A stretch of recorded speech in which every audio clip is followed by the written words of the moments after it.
நாம் பேசுவது அரிதாகிறது. உண்மைதானே? அதை செய், இதை செய்யாத, அப்படி நட, எப்படி நடக்காத. ஜனங்கள் என்ன செய்வார்கள்? இரவும் பகலும் இதை செய்யவா, அதை செய்யவா, அப்படி நடக்கவா, இப்படி நடக்கவா, மிரட்டல், உருட்டு, இப்படி நிறைய விஷயங்கள். அதனால அந்த ஆத்துமாக்களை பார்க்கும் பொழுது அவர்கள் சோர்வடைந்து வருவார்கள், கவலைகளோடு வருவார்கள், துக்கத்தோடு வருவார்கள், துயரத்தோடு வருவார்கள். அவர்களை நாம் மிரட்டும் பொழுது அவர்கள் துதிக்க முடியாது, அவர்கள் ஆராதிக்க முடியாது.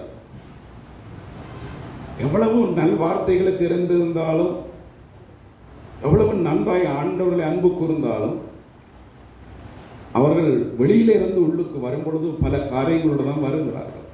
மனிதர்கள் தானே. அப்பொழுது அவர்கள் வரும் பொழுது அவர்களை நாம் காணும் பொழுது நம்முடைய உள்ளத்தில் சுகமாய் இருக்க வேண்டும் என்று விரும்புவார். அல்லேலூயா. அப்பொழுது அவர்கள் சுகமாக நம்மோடு சேர்ந்து ஆராதிப்பார்கள். நாம் எதுவும் சொல்ல வேண்டியது இல்லை. இப்படித்தான் செய்ய வேண்டும், இப்படித்தான் பார்க்க வேண்டும், இப்படித்தான் நடக்க வேண்டும், இப்படித்தான் போக வேண்டும் என்று சொல்லி இலவான முறை, ஆராதனை முறை எப்படி என்று சொன்னால், தேவனோடு மனிதர்களை ஒப்புரவாக்க. இதான் ஒரு பலிபீடத்தில் நிற்கிற முதலாவது ஒரு தேவனுடைய மனிதனுடைய வேலை. அதை தெரிந்து விட்டால் இந்த மக்கள் தானாக ஆராதிப்பார்கள். ஹல்லேலூயா. இதுதான் ரகசியம். பல வருஷங்களுக்கு முன்பாக இலங்கை தேசத்திலே இருக்கிற, இங்கே இருக்கிற நடந்து கொண்டிருக்கிற காரியங்களை கேள்விப்பட்டு நாம் இருக்கிறதான பிரதேசங்கள் எல்லா இடமும் எப்பவும் உபவாச கூட்டங்களும் எப்பவும் ஜப கூட்டங்களுமாய் இருந்தது. இந்த மக்களுடைய சுக வாழ்வுக்காக, இங்கே இருக்கிற ஆத்துமாக்களுக்காக உபவாசம் பண்ணி ஜபிக்கிறதுக்காக அங்கே ஓடிக்கொண்டிருந்தார்கள். இந்நாட்டில் இருந்து அங்கே புலம்பெயர்ந்த மக்கள் உபவாசத்தோடு ஜபத்தோடு பிரயாசப்பட்டு.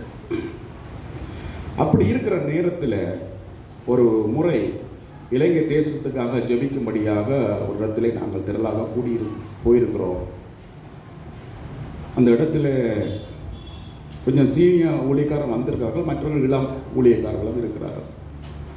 அங்கே வந்திருந்தவர் அந்த மக்களை பார்த்து பேசின வார்த்தையை கேட்ட பொழுது அவர்கள் துதிக்க முடியவில்லை.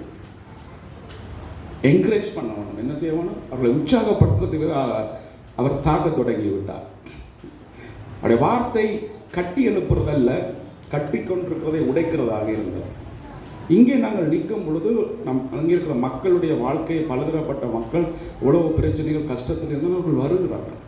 ஆத்துமாவை தொய்ந்து போய் மனதில் சரீரத்தில் பல பாடுகள், வேதனைகள், கஷ்டங்களோடு அவர்கள் வருகிறார்கள். இந்த இடத்துல வந்தால் அந்த ஆத்துமாவுக்கு ஒரு நல்ல ஒரு உணவு கிடைக்குமா, ஒரு ஆறுதல் கிடைக்குமா, ஒரு மகிழ்ச்சி கிடைக்குமா, ஒரு சந்தோஷம் கிடைக்குமா என்று தான் ஆராதனைக்காக மக்கள் ஆத்துமாவிலே பலன் பெற அவர்கள் ஆராதனைக்கு வருகிறார்கள்.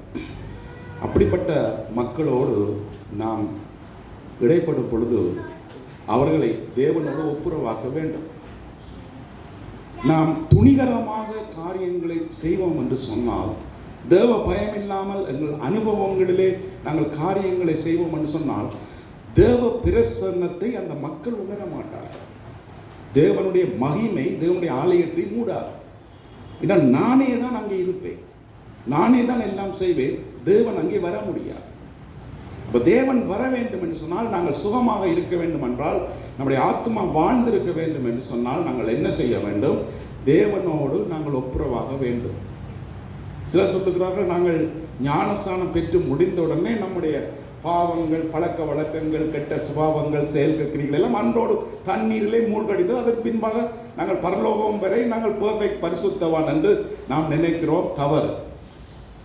அனுதினம் நாங்கள் இங்கேருந்து வெளியிலே போகும் பொழுது பலவிதமான சவால்கள், எதிர்ப்புகள், பாவ போராட்டங்கள், சிந்தனைகளே, நினைவுகளே, எண்ணங்களிலே நம்மை சீர்குலைக்க எத்தனிக்கிறது யுத்தம் பண்ணுகிறது. அவைகளெல்லாம் தாண்டி நாம் தேவனுடைய சமூகத்தில் வரும்பொழுது, நாம் தேவனிடத்தில் வரும்பொழுது, ஆண்டவரே உம்முடைய சமூகத்தில் நிற்க என்னை தகுதிப்படுத்தும், என் ஆவி ஆத்ம சிரத்தை உம்முடைய கரத்தில் அர்ப்பணிக்கிறேன், இயேசு கிறிஸ்துடைய ரத்தத்தை நான் விசுவாசிக்கிறேன், அந்த ரத்தத்தினால் கழுவி என்னை சுத்திகரித்து பரிசுத்தப்படுத்தி என்னை ஆசீர்வதியும் என்று சொல்லி நீங்கள் உங்களை தேவனுக்கு முன்பாக தாழ்த்தி ஜெபம் பண்ணி நீங்கள் ஆராதிக்க தொடங்கும் பொழுது உங்கள் ஆவி ஆத்ம சரீரம் எவ்வளவு அமைதியாக ஆறுதலோடு அங்கே ஆலயத்திலே காணப்படுவீர்கள் என்றால், அங்கே தேவனுடைய ஆவியானவர் உங்களை அளவில்லாமல் நிரப்பி, இந்த உலகம் கொடுக்கவும் எடுக்கக்கூடமான சமாதானங்களை நிரப்பி, நீங்கள் இயற்கையாகவே செயற்கையாக செயற்படுத்துகிற ஆரம்ப நாட்கள் இருக்கிறது, கிண்டர் கார்டன் நர்சரி நாட்கள் என்று சொல்லுகிறது.